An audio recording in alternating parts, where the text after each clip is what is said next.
Okay, so let's talk about the first project. So the first project for this class, and let me switch over my screen, is going to be making a personal badge. Now, what this is going to be is effectively making your own, in whatever iteration that might be, three-dimensional small badge thing. Now, size I do not have on here. Basically, it comes down to either about 120 millimeters or 6 inches large. Take that as square. That does not need cube. But you can make your own design, and you can riff off of something else. That's perfectly fine. We're not worried about like poop. I just forgot the word. We're not worried about copyrights and such like that, unless you're planning on selling this stuff. You can certainly copy stuff to your best extent. We are going to be working on this for this class, and then we will be doing troubleshooting and such next week. But for this, this project focuses on, of course, learning your saving and all that, file saving and navigation, learning how to import and size images, if you would like to experiment with that. Of course, sketches, which are your two-dimensional aspects, and then extruding those into three-dimensional elements, as it says here, different elements of Fusion 360, and the extrude command, which takes those lines and directly up or down, depending on what you're working on, into three-dimensional bodies. And that stuff will be saved into the Fusion folder. You can make it your own design. You can make a little keychain. You want to make a man a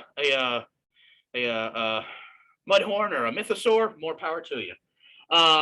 Whatever you would like to do, that is really up to you and what you feel like you would like to try and accomplish. So how are we going to do that? Let me switch back over to Fusion 360. And I'm going to start, like I said, what do you want to do? Save. Bring up save, and we're going to do example. We'll do a bender badge. If I can spell. There we go. Okay. So as I said, open the data panel. Now my project has appeared there. Let me collapse that. One version. I should delete the other element because not to confuse anybody. Okay, so that exists now. So the first thing I want to do is I want to build this off of an image. You are welcome to do so. If not, also fine. You can freehand this if you like. So what I've done is I've already downloaded an image that I wanted to work off of. To do that, I go up to the upper right-hand corner of my toolbar here where it says Insert. The insert drop down here is actually the one I want to use, the main image, this little picture, this little symbol of a picture called Canvas. Select that, and from my computer, go to desktop. I want documents, Bender. You have to select what work plane you're going to be working with. I recommend working on what is the XZ axis, which is your left to right and front to back. So like you're working straight down on a table. Looking here, that is between the red and the green line. So selecting this plane there. And now you see it's very tiny. So I can scale this up and such as I like. I can zoom in and such, but it doesn't change my scaling options here. What is going to happen here? The tools I have is I can scale it either one direction or the other, which are the arrow keys. You can see as they highlight. The surrounding lines here of the single line going in the Y direction or the single line going in that direction, or sorry, in the X direction. These are your scales. Up and down moves it. Obviously, Control Z brings it back. Should. Fine, we'll just zero it back out. That moves. The lines here, your scale. If you want a uniform scale, it is the curve here. Click and drag. I can zoom that out. Now, these are scale factors. These are not by millimeters or so. There's a scale factor of either 1 times, 2 times, 3 times. There you go. The square in between is for a excuse me, is for a non-directional transform. Basically, these arrows lock it in any one direction and lock it to grid snap, which means it'll snap in, it'll only move in increments of whatever you have set the defaults to. In this case, I believe it's 0.5 millimeters But if I use that square, press and hold, it brings up pan, and I can just move it however I please. Problem with that is I don't want that. So I'm going to go back to 0. Should snap back. And if it doesn't, we'll just redo it. Go back there. Fine. Then I'll cancel it and I'll do it again. Sometimes it doesn't. Sometimes the Control Z won't work. Well, do it again. Brings it up. Select my profile. I'm sorry. Select my plane. Snaps it in place. I'll enlarge it a little bit and we'll go there. If you were, say, creating a stamp or something, especially with text, you can use these flip icons. It'll flip horizontal, which this is already a mirrored image, so that doesn't matter at all, or flip vertical. But for now, just going to leave it where it is. There you go. If you look on this toolbox here, or this tool, you also have an opacity slider. So if you wanted to work where it's just a little highlighted or it's very opaque, you have that option, but the default is at 50. I can get it to go back. 46 is good enough. Okay. Now, how big do I actually want to work? If you are unfamiliar with, the default setting is metric. I would recommend leaving it in metric. Most of your printing software, slicer programs, we're going to get into what those really do. But most of your translation software runs metric. Now, it doesn't mean it won't translate, but sometimes there's scaling issues and things like that. So I would recommend using metric. If you are unfamiliar with, or you just don't want to, in your hierarchy tree, click the first one, document settings, expand that. You'll see units and millimeters. Mouse over, and there's this little sketch pad comes up. Toolbox comes up. This is how you could select whatever. Millimeters, centimeters, meters, inches, feetses. There you go. I'm going to leave it in millimeters because I like whole numbers and not fractions for that. Anyhow, excuse me. All right. So we're going to leave that there. I'm going to save here, Command or Control S. Now, when you open this, you can leave yourself notes. So as you progress and as you're saving points, maybe you want to leave yourself, what did I just do, instead of just opening it? Okay, that looks right. So here,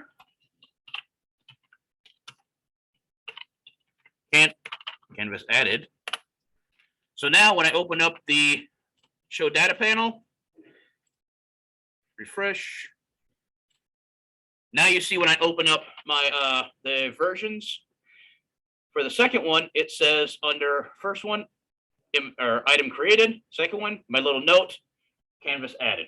That's just a convenient way of remembering what you did for each iteration. All right, so let's start actually doing some sketching here. So when I mouse over, create sketch, select that, same thing happens. I need to select what plane I'm working on. Now for here, I'm going to be still working on the same plane. So at this point, I'm going to go over to my view cube, select top, because I'm just going to be working straight on with that. So obviously I'll select this one, and I'm going to make this a round badge. How big do I want to make that? We'll decide in a moment. But I said max of like 120 millimeters or 6 inches, depending on what you're working in. Those are roughly the same. So like there, I'm going to use a center point circle. What that is exactly that. It starts the circle from the center, goes outward. I'm going to start the circle smack in the middle at the center. And I'm going to go ahead and go outward of, let's say, sure, we'll use 120 millimeters. All right. Now I have a size. Now, because I drew in exactly what size I wanted, it shows it here of 120. Now, what I want to do with this is I'm going to finish here. So I'm going to exit out of the sketch workspace. So in the upper right-hand corner, finish sketch. I'm going to select that. Now, the reason for this is now I want to scale that head up a little bit. So I know now this is 120 millimeters. Cool. So I want to adjust this. I want to adjust my canvas. To do that, look at your hierarchy tree. Now that we've added a couple things, now there's canvases and sketches. I'm going to open up canvas, Bender, right click on here, not edit, but the next one down, calibrate. That's exactly what it means. Calibrating how big this needs to be. All right, so let me zoom in, And what I want to do is I want to just, now I could just free scale this up, but if I wanted to actually make this a relative size. So if I was actually trying to match something to a size that I need it to be, this is how you could do it. So I'm going to pick 2 points to calibrate from. I'm going to use the center, and then I'm going to select the outside of his eye parts. So right there, that is saying that is 6.9 nearly repeating millimeters. So 7. So I want that space to be, well, let's see here. This whole thing of diameter is 120, so radius of 60. Let's say I want that size to be, let's go with 20, see what that gets me. Enter in 20. Now that spacing is 20 millimeters. So overall that would be 40. I can still recalibrate again if I need to. Calibrate again. Those same coordinates basically, still gonna say 20, but you know what? I think I want to change that more up to, let's say 40. Now it's just getting into that here. Okay, that's a little large. So Control Z, maybe we'll do once more. If I right click somewhere out here, this would normally bring up what my last command was, but because I was actually altering something like this, can't do that. Right click again, it keeps trying to select the wrong thing here. Right click onto the canvas, calibrate. I'm going to go with an in between. That was 20, so let's say 30. Pretty good, but again, that's still too big. So realistically, I guess the 20 was actually the best one. Okay, cool. All right, that's how we calibrate. So I'm going to save again just for y'all to see. Canvas, oops. Calibrated. All right, cool. So down here now you can see at the bottom my history slider. As I mouse over any one icon, it actually highlights within the workspace what I have done. With the image, there you go. All right, now I can start building more images on top, but that can create problems in that those are not necessarily within the same image. So I'm going to go back now and work on that first image a little bit more. And I don't mean, and I'm sorry, I said image, on that first sketch. The image, the canvas, locked, that's good. So I'm going to right click on the hierarchy, or sorry, on the time slider, but you can now see also this, on the hierarchy tree, the sketches listing and now has these hatch marks. Expand that, there of course there's only one there. I can also select sketches from that directly. Right click there, or down here on the time slider, edit sketch. Now it brings me back into that same sketch workspace, and I can add some more stuff. So let's do some tracing. Let's get to know your other lines. So the main set of lines you're going to be working with is on the left here, your standard line, which is straight lines and arcs, or your fit point spline, or polylines on other programs. So here, fit point spline. What it basically is, straight line and arcs are just that, based off of straight lines and or circles. A fit point spline, you're basically selecting points and it draws a curved line between those. So my best recommendation is work with those two. You of course also have circles, ellipses, rectangles. Here you have the mirror tool, and here you have the dimensions tool. I'm going to show you how to use all of these. You also have the drop down here of create. You have all the other elements. So rectangle is not just that single 2-point rectangle. You can have a 2-point, a 3-point, or a center point rectangle. You can also change any of this stuff, meaning that, all right, open up the circle bar. Any of these are options too. Your center, diameter, 2-point, 3-point tangent, and 3-point tangent circle, all kinds of fun. But you can add those to your workspace up here by, let's see here. Let me mouse over the center rectangle. If I mouse over this, you'll see this vertical ellipses appears, the 3 dots. Left click that, and you can see I can either check the checkbox here of pin to start. There's also pin to shortcuts. I'm going to select both of those. Now, right now, because of the size of my actual physical screen, all of my icons are not showing up. If you have a wider screen than it is tall, you'll have more icons appear. The whole space generates. You also have a shortcut key. That is the S key. Press S, it'll bring up a little shortcut toolbox here. You can add and subtract things from this as well. I just added this center rectangle to this one as well. This is also your search function. I'm trying to find a command. I don't know where it is. Type it in there. It'll usually bring it up. And I say usually because as Fusion's interactive workspace operates, not all tools are always available to you. And that's because it locks out irrelevant tools. You don't need any solids building tools when you're working on sketches. It brings up the relevant tools for sketches when you're working on sketches. That's pretty much it. All right, so let's start working with this. I can just start with single lines. Let's start with by building this antenna here. Let me zoom in somewhere around here. Click out. Now, of course, it's going to go immediately to this arc here. I finished my line. I can keep just clicking along, but that is definitely not what I want. So press escape to finish out the tool. Now, the reason it keeps highlighting here is because I have that outer circle. This would be one of the few times where it might actually be better off. So to actually do, in fact, make different sketches. So actually to help myself out, because it keeps doing that, and that's just driving me a little crazy, I'm going to select this line. If I double click the line, it'll select all that it's attached to. Let me hit escape. I'm going to finish sketch, and I'm just start a new sketch. Same thing, start sketch, same plane here. But what I want to do, that first sketch, I want to hide that. I'm hiding that circle because that just kept getting in my way. Fusion will interact with anything that it sees and is within the general workspace you are working on. I mean, like the actual space you're working on. So because I was working inside of that circle, it just kept trying to select that circle. If I'd made that circle after I did all the sketches, wouldn't have been a problem. But to get around that, I just finished that sketch, start a new sketch, hide the first one. The circle's still there. It's just hidden right now. All right, so let's work with this one. I guess we'll start with the antenna with a center point circle. Now it is snapping to this grid here. If I zoom in more, you can see more grid. But that's convenient that it's pretty much right there. So let's get about close. Now you see, as I click there, this line is blue, and when I mouse over it, it highlights blue. But when I did the original circle, it turned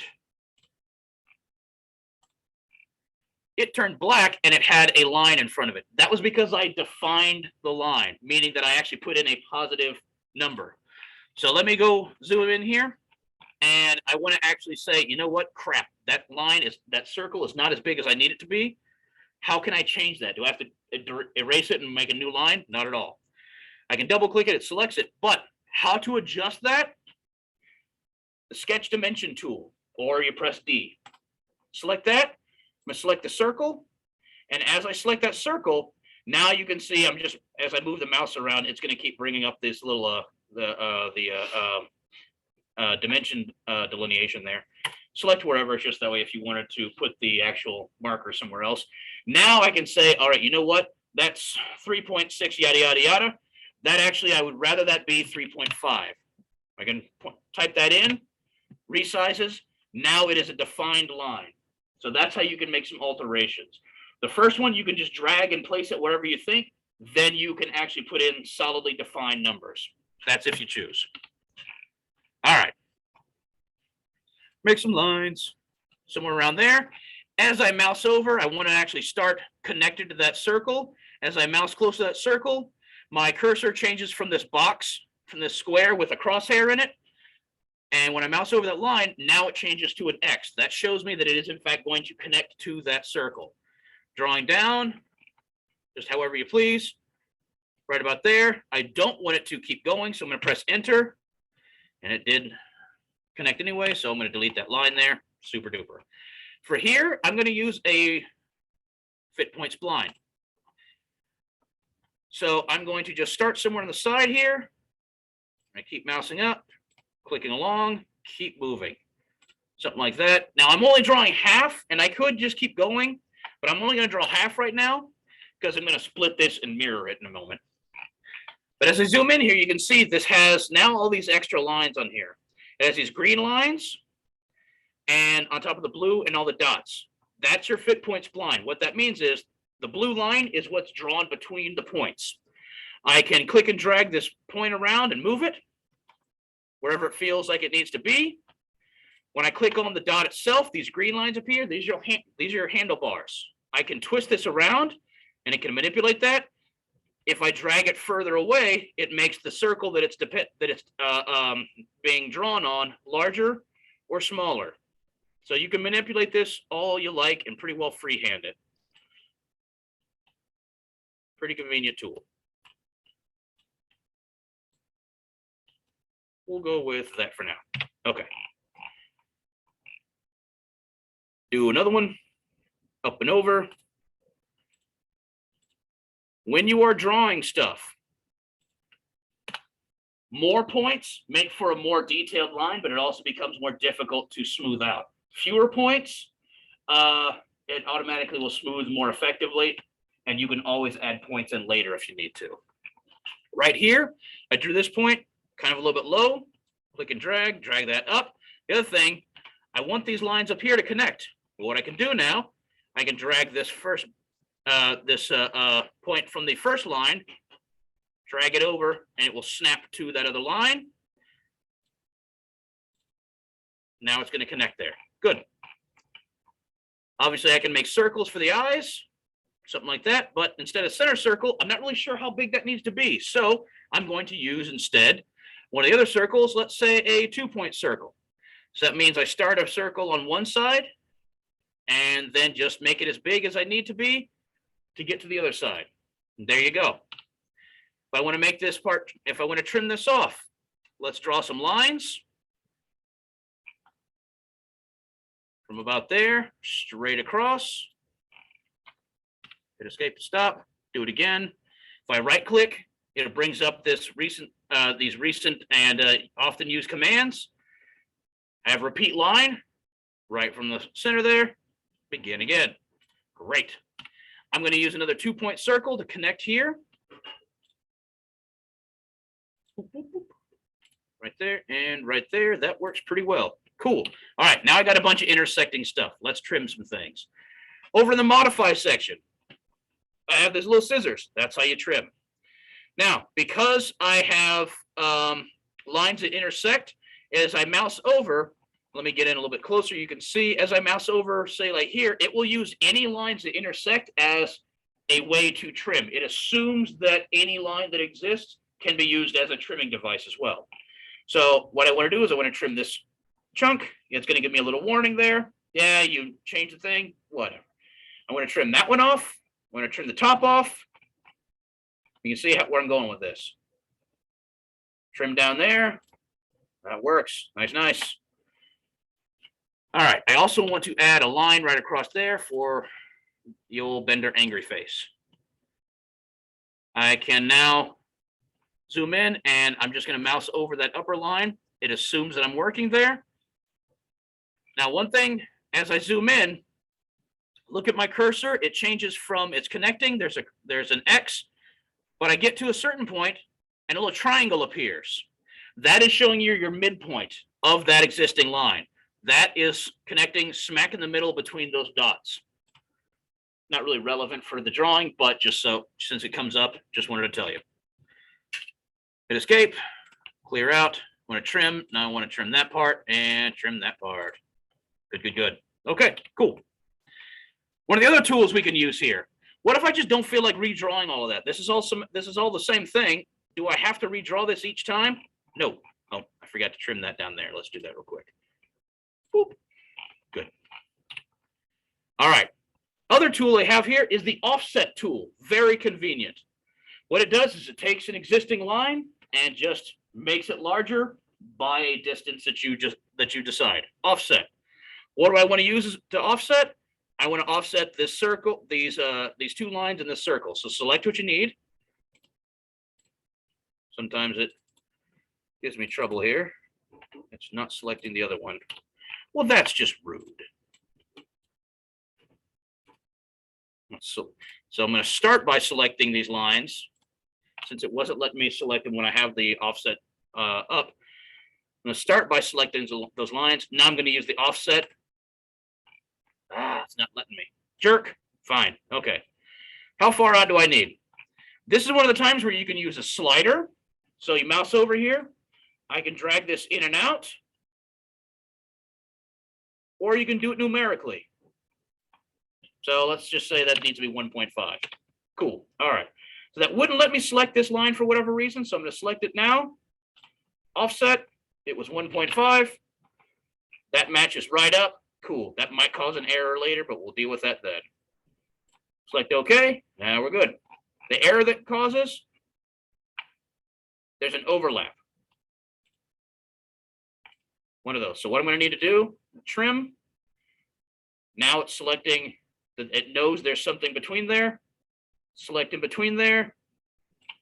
There we go. Back to one line. Great. What will happen later is if I extruded that, that will make 2 lines occupying the same space, and it can just cause problems later. All right, cool. So I can do that again to make the rest of it too. So offset, still doing that. What a pain. Don't know why it's doing that. So let's just say it's 1 millimeter out. Cool. Right click, repeat offset to that. Yes, it's fine.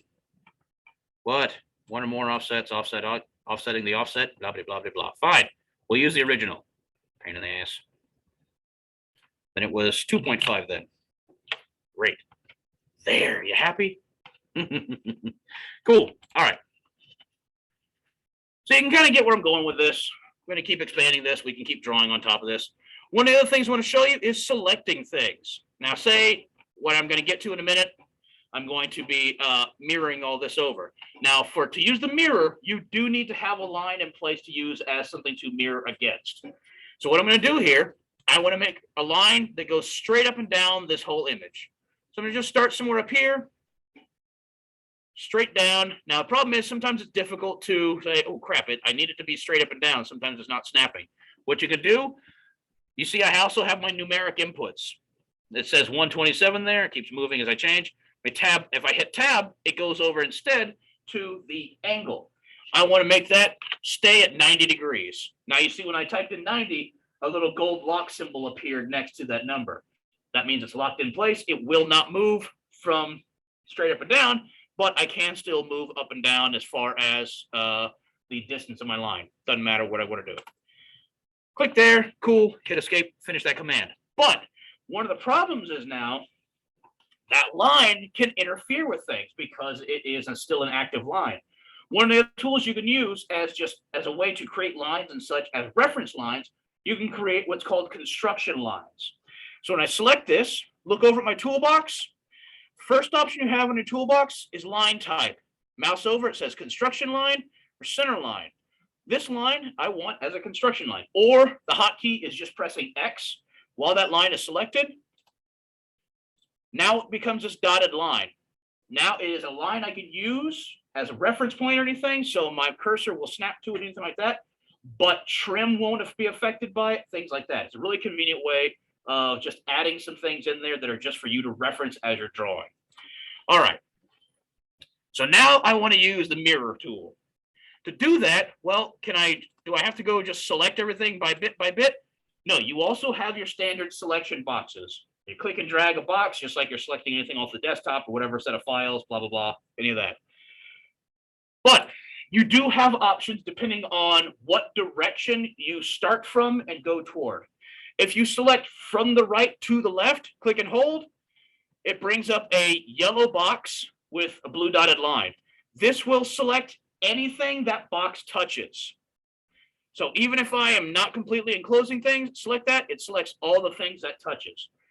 If I select instead from the left to the right, you see a green, did I just like invert my own colors? Brain, thank you. An orange box with a solid line around it. That means it will select only what that box completely encloses.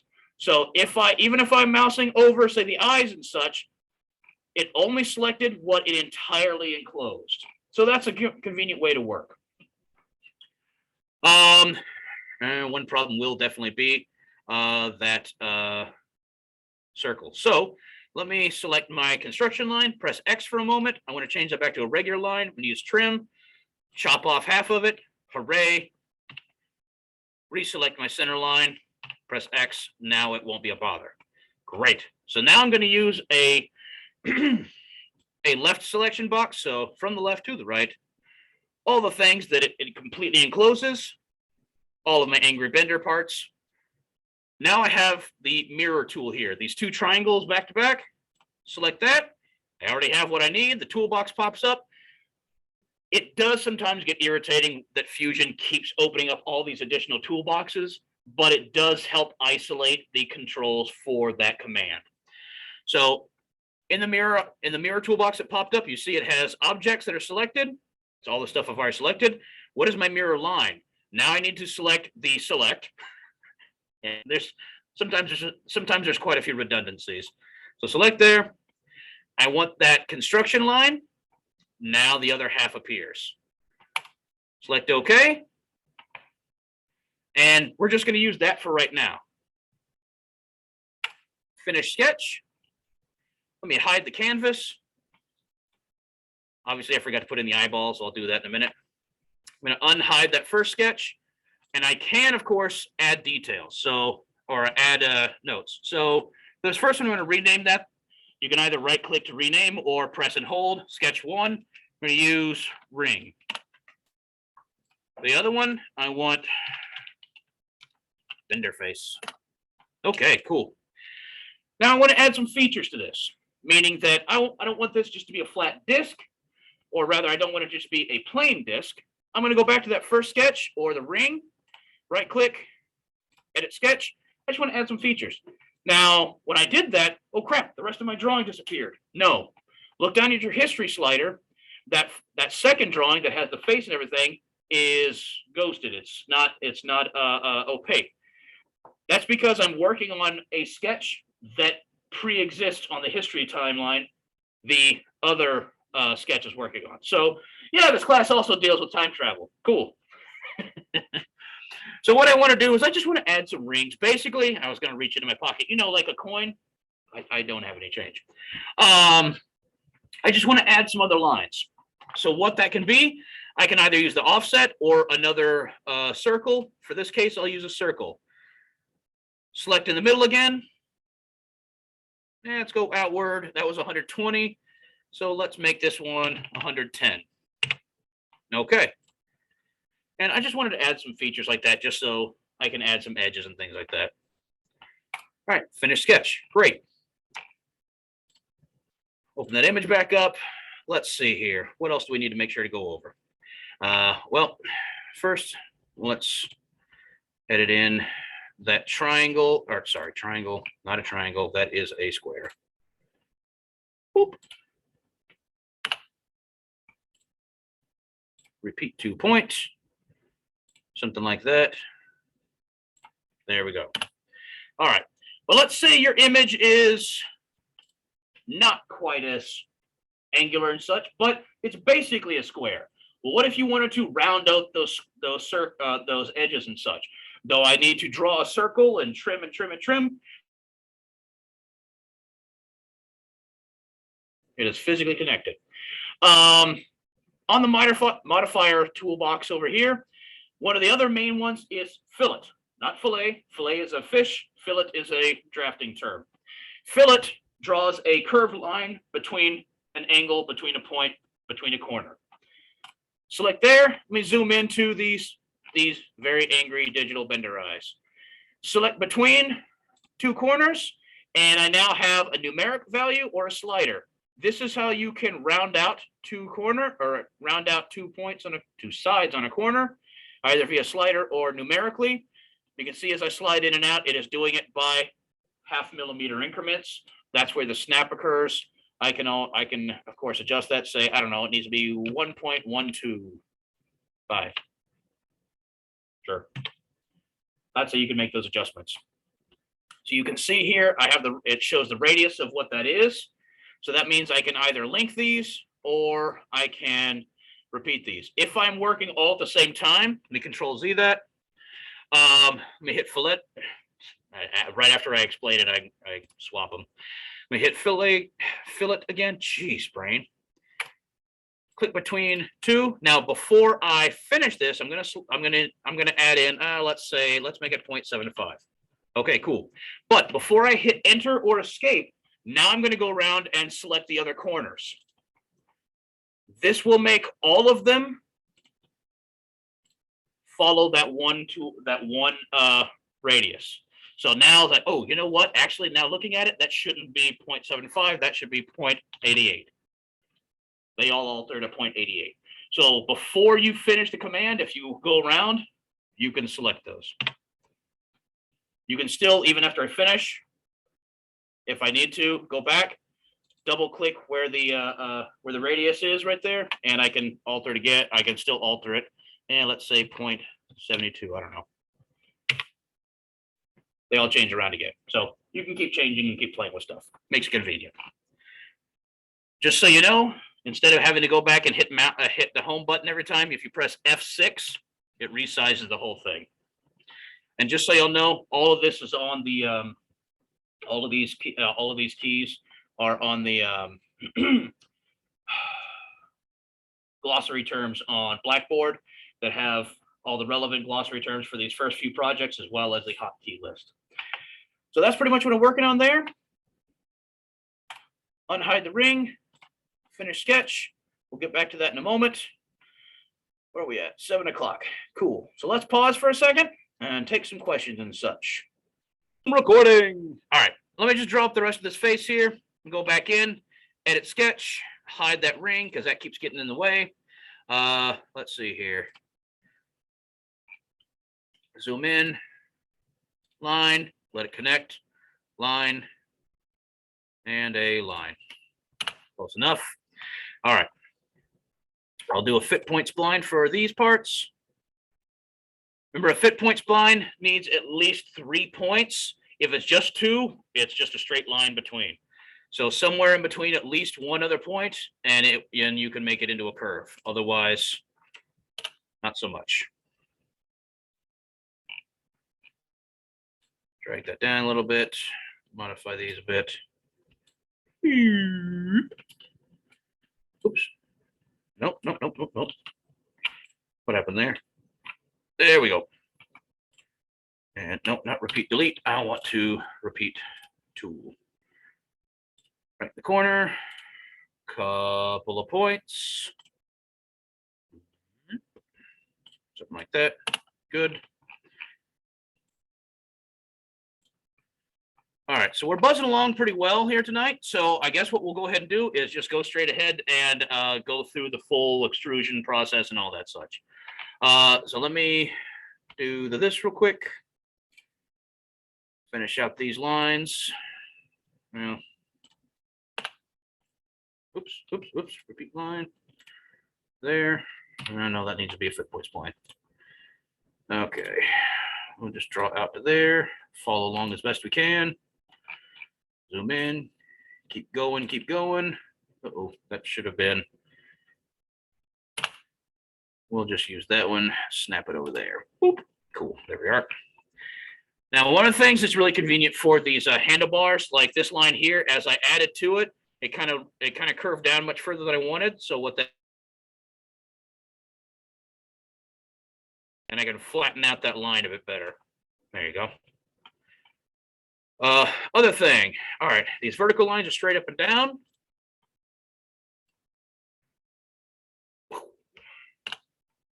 But I might have to draw each one of these, or I can use the move tool. So repeat line, snap that over, cool, great. But let's say I want to select that line and I want to move it. I can either use this move copy tool or press M.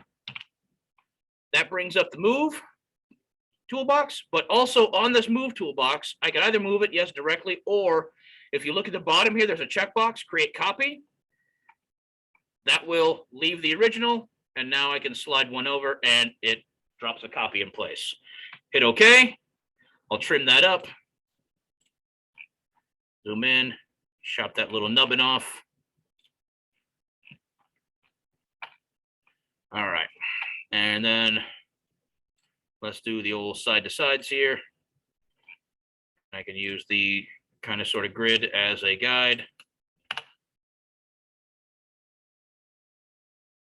I'm running other commands, so it's definitely slowing this computer down as I'm also running Zoom and stuff like that. There we go.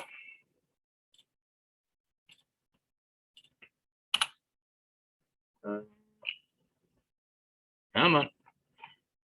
Think about it. There you go. All right. So I should have left all of this other stuff for mirror. So, well, we'll just use mirror. Now, one other thing here. I'm doing a flat drawing. If I wanted to, and this will be an issue when I go to create the mouth, those are all just flat drawings, meaning that there is no definition, there's no thickness to any of these lines. That is something that could be solved by, after I finish all this, I can use it's going to be in parts as you saw, but I can go and use the offset tool to create like actual double lines. I'll show you what I mean in a minute, but also there's another workaround for that too. So let me select the bottom here again. Nope, not that one. Actually, yes, I do want that one, but I got to be a little more creative with my selection. There we go. Great. All the bottom parts. Mirror over with the center line. And just so y'all know, all these little icons that are coming up, that is the mirror constraint command. That's what's coming up. That's just showing you that's a mirrored item. Problem is it kind of overplays its hand and showing you, yes, I get all the things are mirrored. It's fine. But yeah, now you see it's like, oh my God, so many mirrored parts. Okay, whatever. All right, so let's finish. Sketch, bring up the ring again. There we go. Okay, so I'm going to save from here. Finished sketches. Good Lord. Finished sketches. If I could spell, that's also beneficial. Great. All right. So this is the flat work more or less done. Obviously, we can add a lot more to it, and I highly recommend you play around with the other tools and such. Now I want to bring this two-dimensional object into 3 dimensions. What we're going to use for that, and let me switch over to the home button. So now I'm in perspective view. The main thing we're using this project is the extrude tool. As I mouse over, you can see it adds depth to an open or closed sketch profile in either the positive or negative direction. So that just means either up and down, whatever relative direction that is. And it takes what your line drawings are from a 2-dimensional sketch and brings it into a 3-dimensional body. The definition being sketches and bodies. Those are the terms for 2-dimensional objects, 3-dimensional objects. Component being made up of both and any number of other things like canvases and things like that. So we're going to use we're going to use the extrude tool here. Now this is where we start getting all kinds of weird stuff going on, in that I'm working from all the same sketch, but I'm going to make different heights for things. So just to go through the tools here, your profiles selection tool. That's literally what profiles am I going to be working with, what sketches. The start is profile plane. So that is the current plane those sketches, that profile is currently on. And I can work either directly on that plane. I can have it start by selecting offset. I can have it start somewhere higher or lower. And then to object, which means if I have another object, I can basically project that sketch to start extruding on something else. So meaning if I were working with a more complex thing that's already existing, so something with multiple bodies and such, and I drew a sketch in front, I can have it start actually, instead of where that sketch exists, I can have it start actually at the other bodies that I'm working on. So that's what that means. But for right now, we're just gonna be working with at the profile plane. Direction either goes one direction and either is positive or negative. two sides, which means I can, in the same command, have it go different distances in two different directions, or symmetric, which obviously means that it can go in both directions at the same rate. And then what we're going to do with that is operation. Means I can either create a new body with that, which is what we're going to be doing. And as we go along, we have other commands, which are join, cut, intersect, which are, if you've ever worked with anything else, any other software, this is a general Boolean operation, which is it interacts with other solid bodies, and you can do that in multiple ways. And then again, create a new body or new component entirely. That means that I'm working currently in a single component environment in my hierarchy tree. This will come into play later on in that I can create multiple components, separate components entirely off the same sketch or same set of commands. But for now, we're going to stay with the basics here. Start is at profile plane, direction one-sided, extent, distance, operations, or operation, new body. All right. So I'm going to start with, I want this base plane here, and I also want this circle. Now, what I want to do with this is I'm going to start this with a, I'm going to start this by pushing downward in that I want this to go down a couple of millimeters as my starting point. So I can press 2, and you can use the slider, of course, straight up and down. The rotate here creates a taper, which as you see on the toolbox, now that I've actually done that, you can see you can add a taper angle, but we want that to stay at 0. And for distance, I actually want to go negative, let's say 3. So I'm working backwards, and I'll show you why in a moment. Hit OK. And usually what happens, surprisingly, this didn't happen. Oh, it's because I wasn't working with it yet. Let me hide my sketch, hide my canvas. The sketch I was working on, the ring, it disappeared. What happens is after you make an first extrusion from your sketch, it usually automatically hides the sketch because it assumes you're done with that. You're like never done with that right off the first one. So just know that your thing didn't disappear. It didn't delete your sketch. It just hid it. So let me unhide that. And the reason I did it in the back direction going down, now I want to do another extrude. I want to select just that outer ring. And I want that to go upward. Now I want you to note right here at the bottom where your operation new body is. I'm going to drag this up 2 millimeters. It automatically changed to join. What that is now, if I left it at new body, we hit OK, and you can see now a expansion, excuse me, line here for bodies has come up. So yeah, it's going to be a regular thing during this semester. All right, you want to hide the bodies. So have fun with that as you will. So let me open this up. Now there are 2 bodies here. The base and that ring. But if I go back, let's go to that second extrude, edit feature, and go with what it recommended, which was join, hit OK. Now there's only the one body and those 2 objects are linked. So that's what I want. I'm going to rename this as base. There we go. All right. Let's open up the sketches again. Let's unhide Bender's face. This is where stuff gets interesting. Now this is where you can start playing with different depths and such like that. So for the most part, I probably want all of it to go certain size, that sort. But a few things are going to come up. Now, let me hide this base here and the ring. Now the thing about, like say the ring, mouse over, highlights blue. That lets you know it is a closed sketch. What that means is, let me draw it here. How do I keep losing the marker? There's one marker, and I glue it to my forehead.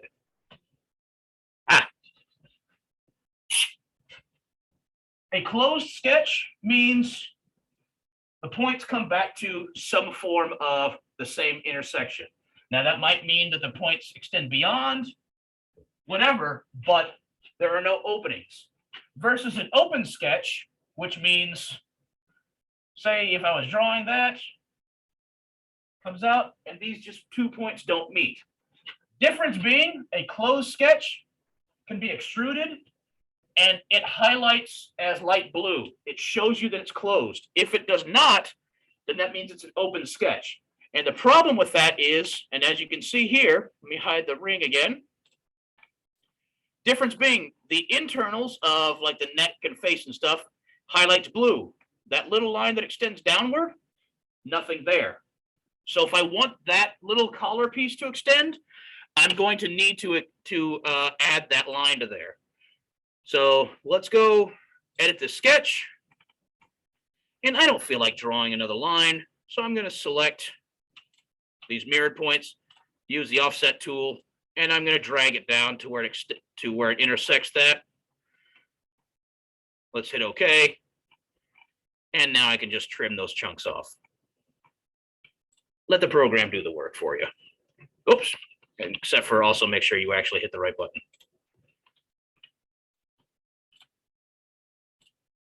There we go. Okay, cool. Now I can extrude that whole thing. So currently it's hidden. So what that means is when I go to use the extrude tool, it's not going to recommend that I join the parts together. And that's fine. I don't want to join them yet. You can build things at different heights, make multiple bodies, and then join them all at the end. So let's start selecting parts to extrude. I want that one, that one, that one, not the mouth yet. Let's see here. I want these eyes and such to be at different levels. So let's first select all of those. So let's go upwards. Sure, 2 millimeters seems reasonable. Okay. Hit the bodies again. That's all right. Unhide the sketch. I can press E for extrude. There. I want that. If the rest were 2, I want that to be much higher up. I want that to be 4. Now it is recommending operation join. Great. All right. Let's do it some more. Extrude. Let's say now that inner ring, if the rest is 2 and that one's 4, let's do 3 for that. Great. And now let's see here. I want these other intersections. That one, and that one. Let's say 2.5, just so it's a little differenty. So I'm building up this staggering of layers just so I can actually make my different levels. And this is how you have to do that. Well, it's not the only way, but it's a good starting point. Now for this part, for the eyes, I'm going to do something different. I'm going to hit extrude again, select those eyes, just the eyes, and you can see that it's highlighting red. Because if I extrude upwards, it's still going to want me to join all of that, but I want to expand those upwards. And instead of join, I'm going to leave this as new body because I want to do something different to it first, and then I'll join. So select OK.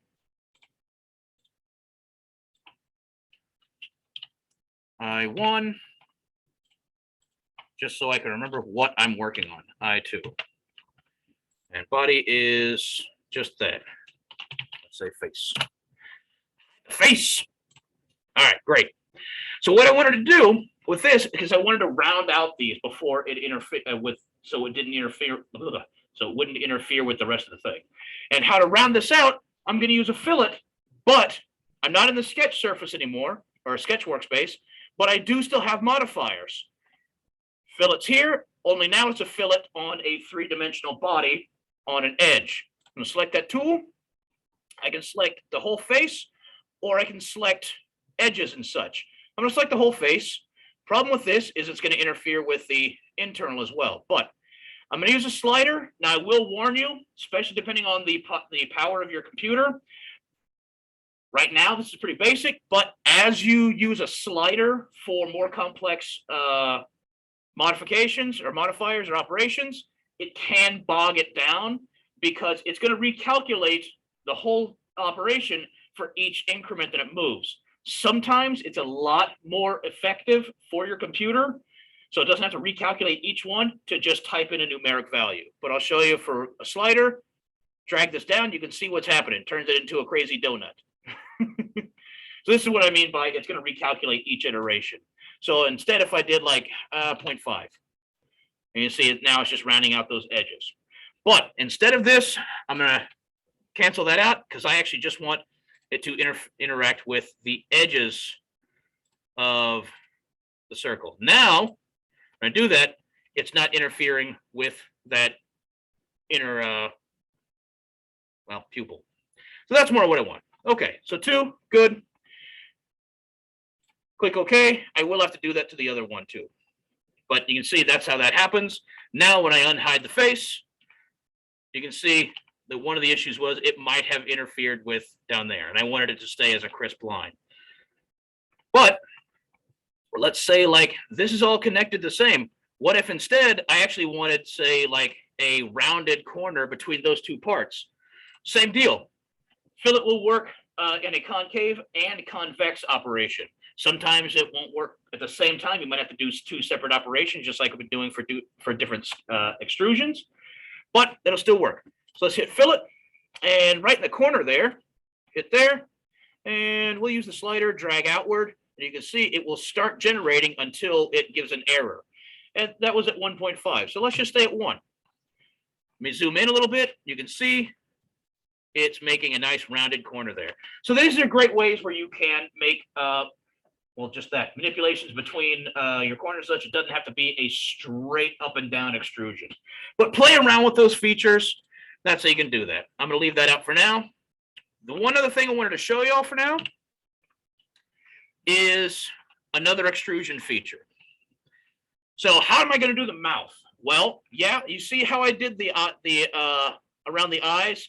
I had to have 2 lines, 2 closed lines, one offset from the other to create that more or less oval. Well, technically that means I might have to go back in here and offset each of these lines to make these doubled lines to make them wider. That would allow me to actually make an extrusion of that. But I'm not sure if this will work, actually. I haven't tried this in a little bit. There's a different option on Extrude that's more recent addition to Fusion. At the very top of the toolbox, there's regular extrude, but then there's also thin extrude. This can extrude walls based off of lines. So let's try this and see what happens. And this is what I encourage you to do. Play around with stuff. It's not like you're going to mess anything up, especially just save. So let's see here. I can select either lines or I can select faces.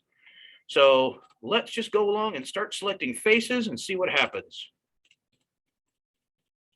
Yeah, I probably could have used just a selection box, but we're just going to do this. Let's see what happens here.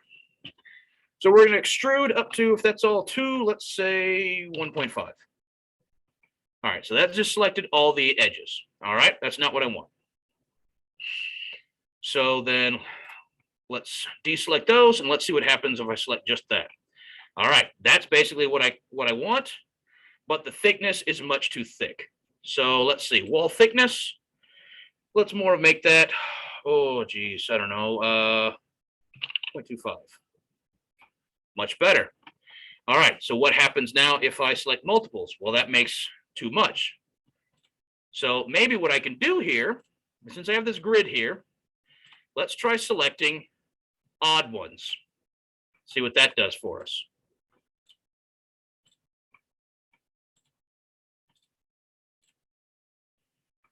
That's not bad. It's not perfect, but that's a pretty decent effect for minimal tooling. New bodies, that's probably going to do all kinds of weird stuff. Let's try here. Ooh, don't want that to cut in either direction. That didn't work. Let's see. What is that cutting into each time? Yeah, we'll just leave that as regular. Actually, cut, join. Just trying out some different iterations here. Hey, that's not bad. Now going outwards from center, now instead of those lines offsetting, when I had select line 1, you see they just made the actual corners. But the wall location center works as symmetrical, like symmetrical extrude. It does it in both directions equally. So now I got those overlapping elements. The only thing that's not quite fully defined is that whole edge, and I could probably do another thin wall extrude for just the edge and get a clean line there. So hey, that's a pretty decent effect.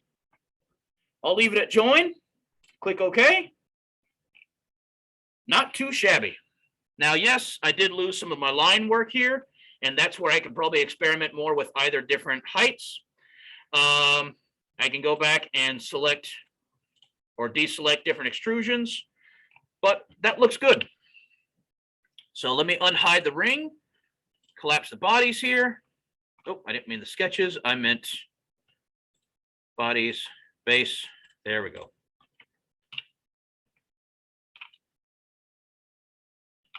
We'll start a new cryptocurrency, Bender coins. We'll see who we can get to buy that. All right, not too shabby. Bender coin. All right, the one last issue with this is when I expand the bodies, these are all multiple different components, or sorry, multiple different bodies. I want them, if I wanted to print this, this all needs to be one linked joined body. So to do that, up at the top here, modify. This is one of those issues where it gets kind of confusing if you have experience with any other program. Instead of where you'd normally be searching for a Boolean operation, it is under the tool combine. This is where you had, when I was doing the extrusions, and it had already the operations where you could cut, intersect, join. This is where the tool is outside. It's a little frustrating that it's called combine, so it's not any of those other operations. But that's where it is. That's the tool. Click combine. What is the operation I want? Join. I'm going to select the base. And what do I want to use for the tool bodies? Just going to use a selection tool. All the things. Now, this is where what I can do, look at the other options here. New component. I can kick this out as a completely separate new component. The other checkbox is keep tools. This is where if you were making changes, joining, cutting, any things like that, but you didn't want to lose that body, because if I was using this to make a cut, which means I could do the same thing, and instead of extruding outwards, I could extrude inwards, and it could delete the same profile, that same body shape out of something, but I didn't want to lose that actual body. I could select the keep tool and it would do just that. So if I select this here, now it has kept all of those parts as separate, but now look at the bottom and there's a new component entirely. That just lets me separate things out sometimes more effectively. So we'll just go with finished Bender coin. Select save.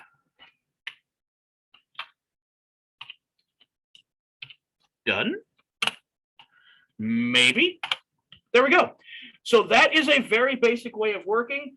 Multiple extrusions brought together to make different topography. I made that extra ring just to give it a little more dimension. Overall, the thickness here, well, how thick is it? One last thing I want to show y'all is the measure tool. Next to insert in Canvas, to the left, inspect. You have different ways of inspecting. The one we're going to just check with tonight is the measure. Now, I will warn you, the measure tool in Fusion is a little frustrating in that you can't just select points and it won't give you like a straight over across measurement. It'll give you a direct measurement. That's a little frustrating when you're trying to make like actual measurements overall. But what I want to do is measure just between these two parts. So as I mouse over, it'll highlight. I want to measure between the base and the top, actually the tippity top. So let's select there. And see, this is what I mean. Instead of showing me a measurement just between those two lines, it did it between those points. It's frustrating. So let's redo that. Let's say between the 2 points there then, fine. So it's 5 millimeters thick, or from there to there. And see, it keeps drawing it directly. All right, well, it's a little more than 5. That's all right. Just to double check. So general measurements for this project. Overall size, I'd say 120 millimeters or 6 inches. And height, 5 to 10 millimeters, which is about a 1/4 inch thick. Not exactly, and I'm trying to remember exactly what the dimension is, but that's about right. Actually, 1/4 to 1/2 inch. Somewhere in there, just because thicker than that, it's way overkill, and bigger than that, same. You can go smaller, but I will warn you, don't go too small because it might not print. Of course, but that being said, we can always scale stuff around. So this is basically what we're working with. Add as much detail as you like, but it needs to be a full idea. You can add text as well. I realize I said last thing I wanted to show you was measurement. Let's add some text to this. All right.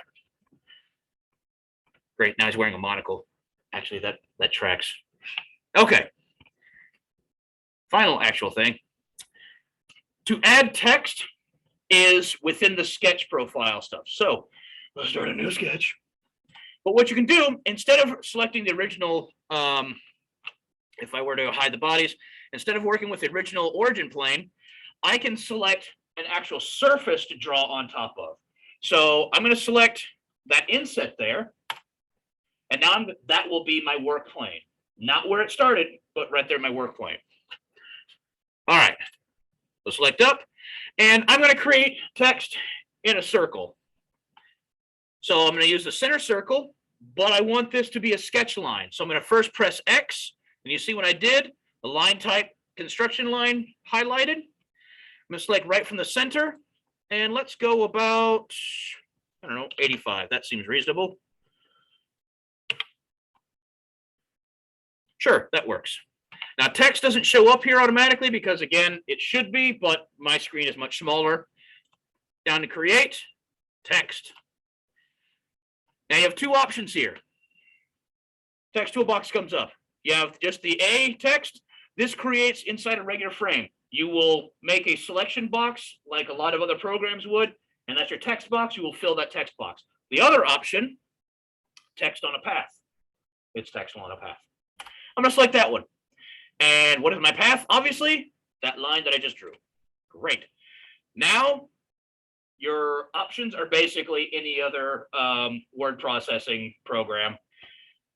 Let's see here. I could say blah, blah, blah, or apparently I could do it backwards-ish. You have your standard selection of all kinds of fonts. Make it fancy Broadway. Typeface, standard bold, italics, all of that. Height is your font size, basically. 15, sure. Character spacing, you can play with the kerning. Spacing is either above or below. It is not through, which is a little irritating. Fit to path is select this toolbox. Before I selected it, it just fills as it goes around. Fit to path fills the whole path. You can reverse stuff. So if you're making like a stamp or something, you could do that. And then, of course, you have your alignments, left, right, center. Let's say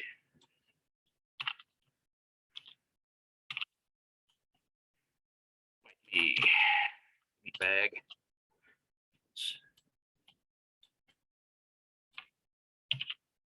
Dial back to 10.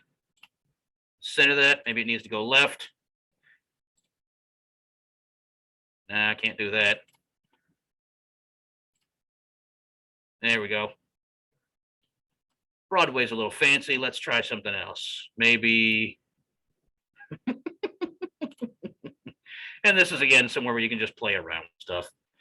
I don't know. I can't remember my fonts because that's not something that keeps regular space in my brain. Let's see, what's horrible? We need to go Comic Sans. Yay, we could make a font joke in here too. Why not? Why not? Or did they save us all and keep it out of there? Oh, it's there. Ugh. So again, you can play with the spacing and such too. Hey, there we go. And well, if we're going to do that, we better make it boldface. Okay.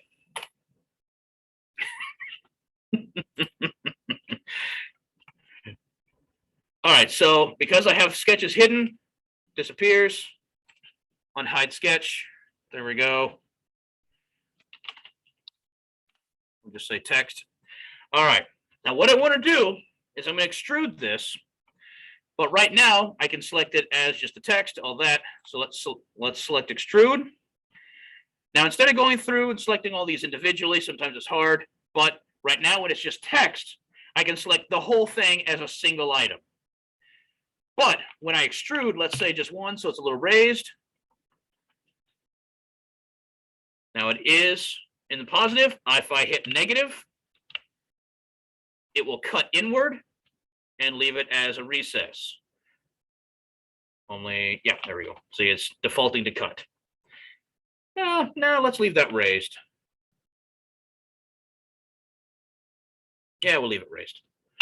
Yes, big decisions, got to decide. All right.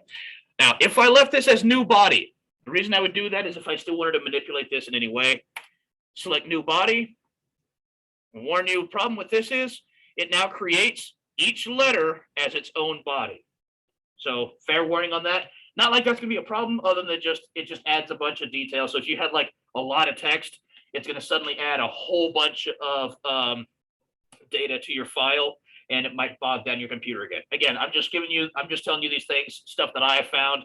If my computer is already running other things at the same time, it'll really slow it down. So I know that I want that to be visible. So, or I want that to be connected. So let's go back to that operation. Yes, go away. Right click on that, edit feature. No, not new body. I want join. Click OK. All right. Now that's all there. Now, problem here. Which one is my final thing? Select that one down there, my base. That is not my finished one. What you need to do if you want something to interact with the new component I added, I needed to have that component active. This is something we're going to get into much more in this semester, but I just wanted to show you this if you were to go down this path, if you were to follow these directions exactly. So what I want to do is I'm going to Control Z entirely off of that extrude. So I could have just deleted the extrude. But what I want to do is I'm going to mouse over my other component down here, and I'm going to activate that. So now anything that I do will work on this one, not the originals. So I know that's confusing, but basically what that means is there are currently two different ones. And you see, now that I've hidden the component I'm actually activating, I'm actually working on, this is all ghosted out. That's because I currently have the one that I have hidden is the one that I've activated, and the one that is not active is the one that's hidden, just to make it extra confusing for everybody. So I'm going to hide the original one, unhide the new one. Now we've got that. So I can still interact with things because it's hidden, but I'm only going to operate on this new one. So now I go to extrude, profiles. I want the text. I'm going to select that. It was one. Let's join. Again, I'm still active on this on the finished vendor coin here. Click OK. Good. Because now if I hide that one, it's not interacting with the original one. With that one, now we got it. Hide all those sketches because we got all those points going. And I can still go back and I need to adjust that other eyeball, but for right now we're good. Resize, save. Done.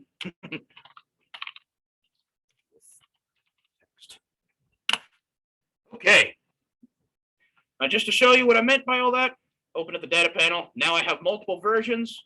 You can see I have all of my notes down here. along with all of those. Reason for that is if I wanted to, I could go back and actually open and make that the main one, back down the older ones. That's all. There we go. There we go. And there we go.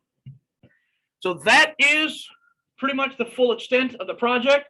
You can take this as detailed as you care to, but it does need to have enough elements in there to where it is viable. I don't have specifications on the project because I assume you're going to do something more than a basic thing that is just a circle and a question mark or something on it. So take it as far as you want, but don't leave it as bare. So we'll go around and talk about it, that sort of thing. Ultimately, explore, have fun. Don't go too crazy with it, I guess. Whichever. Enjoy. All right.